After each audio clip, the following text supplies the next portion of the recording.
ED से संबंधित एक खबर हम आपको यहां पर दिखाने जा रहे हैं।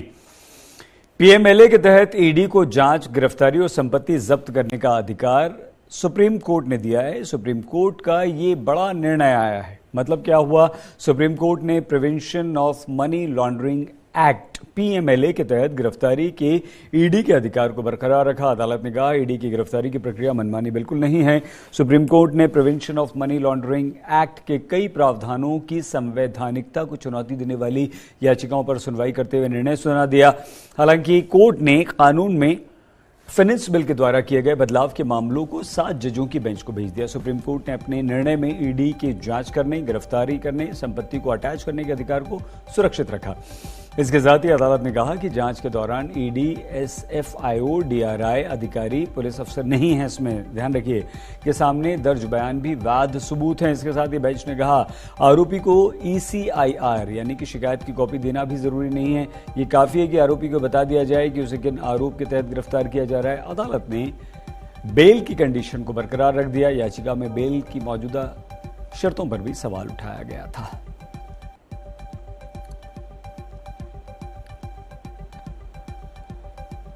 मतलब यह हुआ कि ईडी जो भी कार्रवाई करेगी वो वैध है, उस पर कोई सवाल नहीं उठा सकता।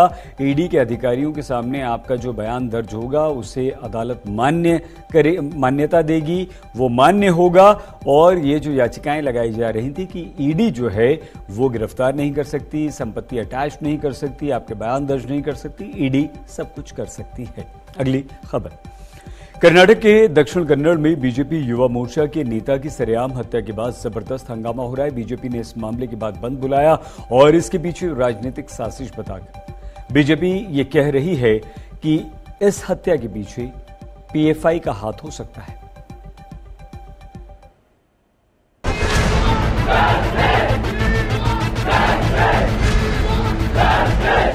दक्षिण कन्नड़ जिले के सुलिया में आक्रोश 7वें आसमान पर है।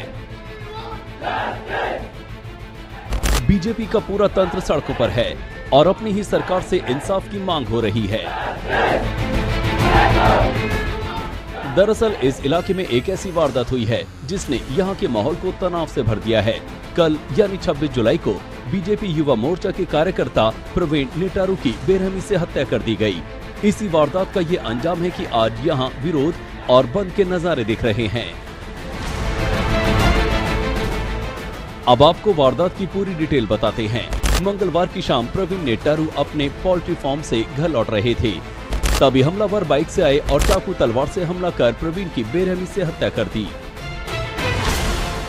लोकल बीजेपी वर्कर्स दक्षिण कन्नड़ पुत्तूर तालुक में जो क्लेम कर रहे हैं, इस मर्डर को उन्होंने एक रिवेंज मर्डर मुताबिक एक नाम दिया है कि पिछले हफ्ते एक मुसलमान यूथ का भी कत्ल हुआ था मंगलूर इसी क्षेत्र में, तो उसका रिवेंज के बदले में इस प्रवीण का मर्डर हुआ है, यही क्लेम है लोकल्स का। और इसके पीछे पीएफआई और एसडीपीआई के काफी सारे मेंबरों का हाथ है और वो अभी अब्सकॉन्डिंग है, ऐसे क्लेम है। बट पुलिस अभी तक कोई एविडेंस निकाल नहीं पाए। बोल रहे कि अभी हमें थोड़ा और टाइम चाहिए निकालने के लिए। उनके कॉल रजिस्टर्स लेके, कॉल लॉग लेके, लास्ट लोकेशन लेके, वो सब मिला के उनको पता चलेगा इसके पीछे कौन था। पुलिस इस मामले की जांच कर रही है। शुरुआती तफ्तीश से पता चला है कि बाइक पर सवार हमलावर स्थानीय लोग नहीं थे। पुलिस के मुताबिक हत्यारे केरल रजिस्ट्रेशन की गाड़ी से आए थे। पुलिस को शक है कि इस जघन्य वारदात को अंजाम देकर वो लोग केरल के कासरगोड की तरफ भाग गए। पुलिस ने हत्यारों को ढूंढने के लिए स्पेशल टीम का गठन किया है। पुलिस को आशंका है कि ये एक रिवेंज मर्डर भी हो सकता है। इसी गांव में 9 जुलाई को मसूद नाम के एक युवक पर हमला हुआ था। इसके 2 दिन बाद यानी 21 जुलाई को मसूद की मौत हो गई। पुलिस को ऐसी आशंका है कि मसूद के कत्ल का बदला लेने के लिए प्रवीण की हत्या की गई है। हालांकि इस हत्याकांड के पीछे पीएफआई का भी हाथ बताया जा रहा है। नागार्जुन, बेंगलुरु, आज तक।